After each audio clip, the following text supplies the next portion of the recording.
পা পাইছি তাই ফোন দিলাম। পা পেয়েছি, ফোন দিছি।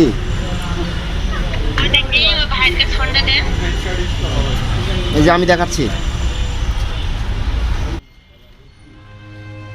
আমি জানি আমার থেকে তুমি খুশি বেশি। আমার 14 বার ওটি হয়, আমার 12 বারের মাথায় পা কাটা হয়। জীবনের 20, 22, 25 বছর কাটানোর পরে হঠাৎ একটা দুঃস্বপ্নের মতো দেখতেছি যে আমার একটা পা নাই। সার্টিফিকেট আছে, সব ঠিক আছে, যে এমনি দেখে যে আমার একটা পায়ের সমস্যা, তারা কাজ দিতে চায় না। আমরা যদি পারিবারিকভাবে অবহেলার শিকার না হই, তাহলে আমরা অনেক কিছু করে দেখাতে পারি। করে ওরকম একটা স্থিতি যদি না থাকতো, তা আমার আসলে সামনে আগানো সম্ভব হতো না। আমি রোড অ্যাক্সিডেন্টের মাধ্যমে আমি আমার পাটা হারাই। আমি পাটা হারাইছি প্রায় 11 বছরের বেশি। আমি 2012 সালের আগস্ট মাসের 20 তারিখ অ্যাক্সিডেন্ট হই। রোড অ্যাক্সিডেন্টের পরে অনেক ক্ষয়ক্ষতির পরে পার মেন রকটা ছিঁড়ে যাওয়ায় অনেক চেষ্টা করেও পাটা রাখতে পারি নাই, পাটা হারাতে হয়েছে।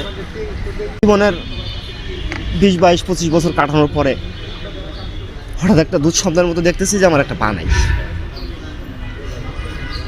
আমার প্রিয় মানুষগুলান আমার থেকে মুখ ফিরিয়ে নিচ্ছে। যারা একসময় আমার মুখাপেক্ষী ছিল, তাদের কাছে আমি বোঝা হয়ে যাচ্ছে।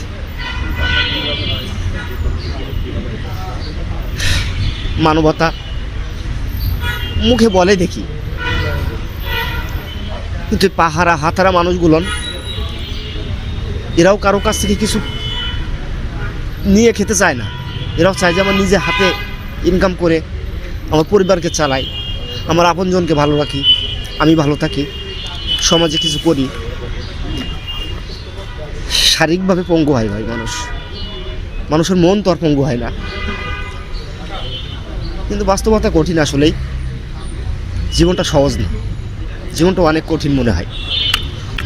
আমি বিভিন্ন গেটে যাই, সার্টিফিকেট আছে, সব ঠিক আছে, যে এমনি দেখে যে আমার একটা পায়ের সমস্যা, তারা কাজ দিতে চায় না। আমাদের সুযোগ দিলে আমরা অনেক কিছু করতে পারি। আমরা যদি পারিবারিকভাবে অবহেলার শিকার না হই, তাহলে আমরা অনেক কিছু করে দেখাতে পারি। আমি আমার অ্যাক্সিডেন্টের প্রায় 6 বছর পরে বিয়ে করি।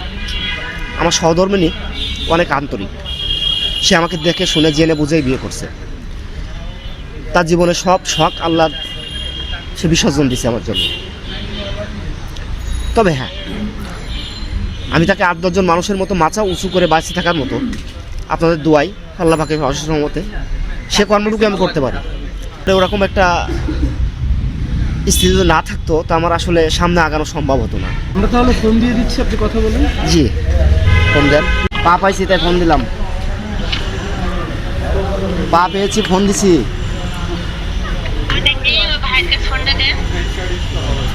এই যে আমি দেখাচ্ছি।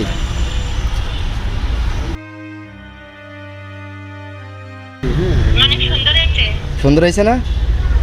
আমি জানি আমার থেকে তুমি খুশি বেশি। আমি বেরোনোর আগে ফোন দেবো ইনশাল্লাহ। মানুষ বিভিন্ন ধারণা করে এটা পাপের ফল, এটা এর অপকর্মের ফল। আল্লাহ পাক ভালো জানে। আমার বাবা মা আমাকে অনেক সাপোর্ট দিয়েছে। আমার শারীরিক সুস্থতা থেকে শুরু করে আমি 6 মাস বেডে ছিলাম। আমার 14 বার ওটি হয়, আমার 12 বারের মাথায় পা কাটা হয়। 12 বার ওটির মাধ্যমে আমার পাটা সুস্থ করার জন্য আর্থিকভাবে তারাও অনেকটা হেনস্থা শিকার। বাবা যা ছিল সেটুকু সে আমার পিছনেই নষ্ট করছে। পরবর্তীতে আমাকে যে একটা কৃত্রিম পা তৈরি করে দেবে, আমার সামর্থ্যটা তার ছিল না। প্রতারিত হতে থাকি, ঠকতে থাকি। এমতো অবস্থায় স্বপ্ন নিয়ে নিবাসের ঠিকানা পাই। যে স্বপ্ন নিয়ে নিবাস থেকে ফ্রিতে কোনো টাকা ছাড়াই কৃত্রিম পা দেওয়া হয়। আমি এখানে যোগাযোগ করি। আল্লাহ পাক হান্নান ভাইকে হায়াত দারাজ করুক, তার মাধ্যমে যেন আমার মতো আরও মানুষ উপকৃত হতে পারে। জীবন যতদিন আল্লাহ পাক হায়াত দিছে, আমাদের মনে মানুষকেও যেন কারোর মুখাপেক্ষি না হতে হয়, আমরা যেন কারো ঘাড়ে বোঝা না হই। প্রথমে ওদের কথাটা বলছি যে আমি কিন্তু শারীরিকভাবে পঙ্গু, কিন্তু মন মানে না। মন থেকে তো পঙ্গু মনে হয় না। কেউ কিছু আমাকে সাহায্য করবে, আমাকে দান করবে, এটা নিতেও যেন কেমন একটা লাগে ভাই, খুব খারাপ লাগে। দানটা চাই না, সহযোগিতা চাই বেঁচে থাকতে, সামনে এগিয়ে যেতে।